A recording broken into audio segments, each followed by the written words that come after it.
Olá pessoal, meu nome é Fernando Vitti, eu sou professor de filosofia e também escritor de ficção. Nas redes sociais eu faço um trabalho de incentivo ao desenvolvimento do espírito crítico mediante indicações de leitura. E hoje eu trago para vocês um importante texto dramático de fins do século XIX, intitulado A Mais Forte, escrito por um dos mais importantes dramaturgos daquele período, que é August Strindberg.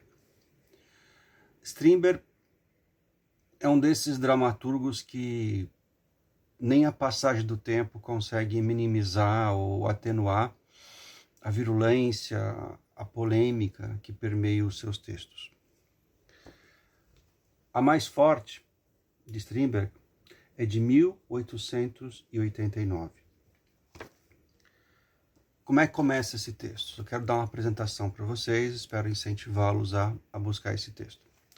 Nós estamos em Estocolmo, capital da Suécia, num dia de inverno de 1889. É a tarde do dia 24 de dezembro, véspera de Natal. Numa espécie de confeitaria, duas mulheres se encontram. A senhora X e a senhora Y. Y já está lá, tomando o seu chocolate quente. A senhora X chega. Na verdade, Y não é uma senhora, ela é uma senhorita. Ela é solteira. X e Y se conhecem de outros carnavais. Ambas são atrizes conceituadas do circuito teatral de Estocolmo.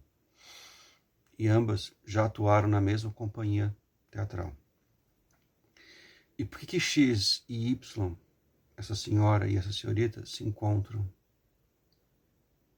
nessa confeitaria para tomar chá quente, ou melhor, chocolate quente e conversar? Qual é o tema do assunto entre elas? É um homem chamado Bob. Quem é Bob? Não vou dizer.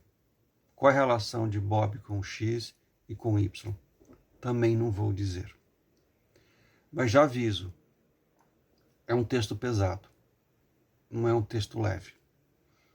É um texto que trata de questões sérias, de maneira adulta, bem adulta, sobre relacionamentos, especialmente relacionamentos entre homens e mulheres.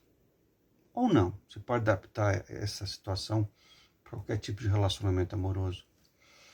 Mas o fato de serem em cena, de nós termos em cena duas mulheres falando entre aspas, tá? Porque tem uma sutileza aqui no texto que eu também não vou abordar, tá?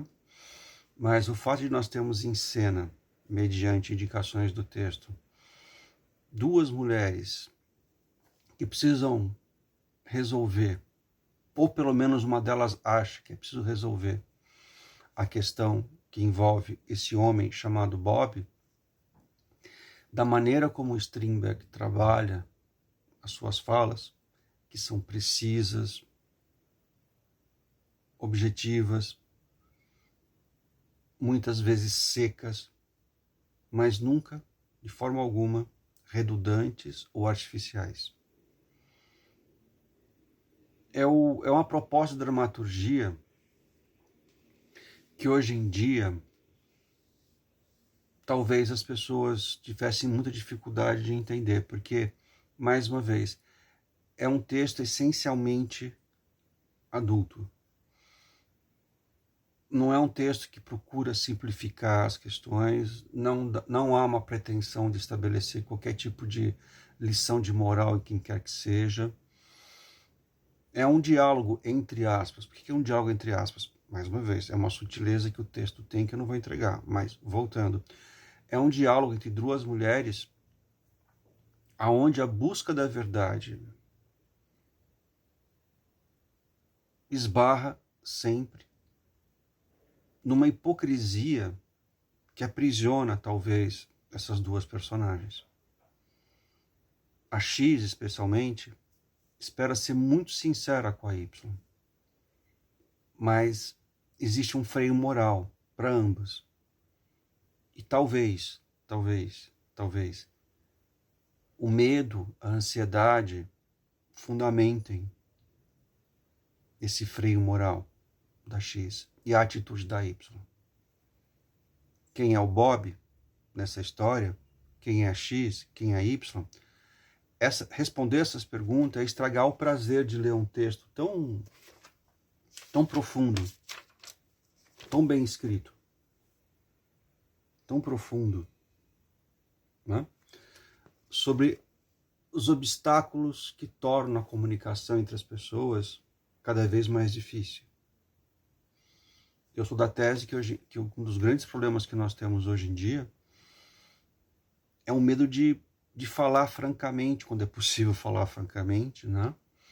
Sobre questões que envolvem o que você sente, o que você quer, o que você espera de um relacionamento.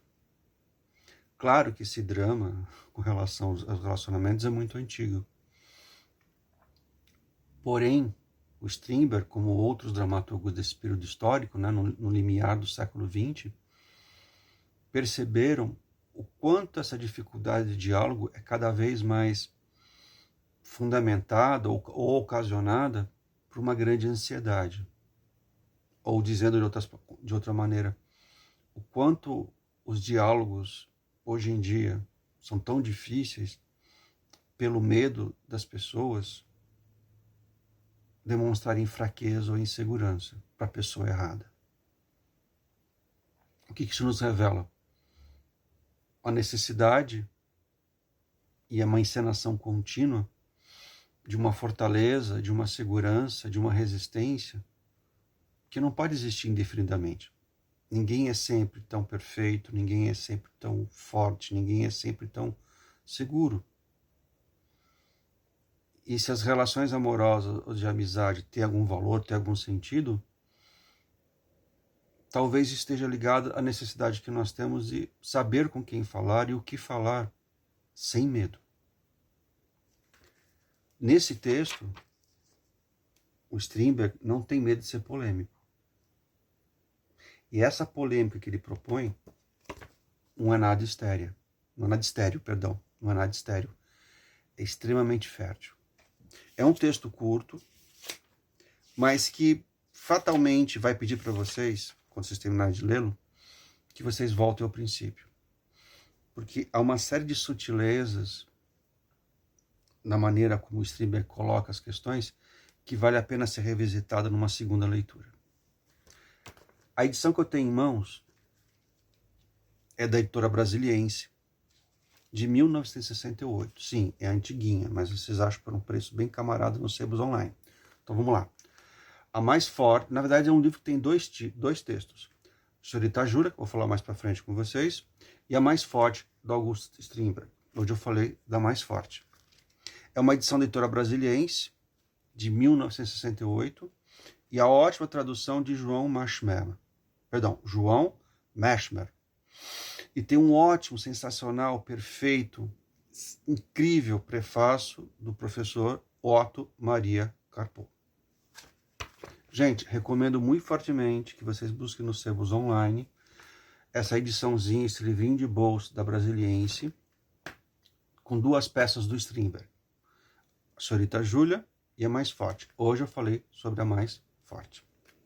Certo, gente? Recomendo muito fortemente. Não é para criança, é para adultos. Creio que seria até legal ler isso para adolescentes. Seria uma cutucada legal para eles. Para perturbá-los um pouquinho. Vamos lá, gente. Espero que vocês tenham gostado.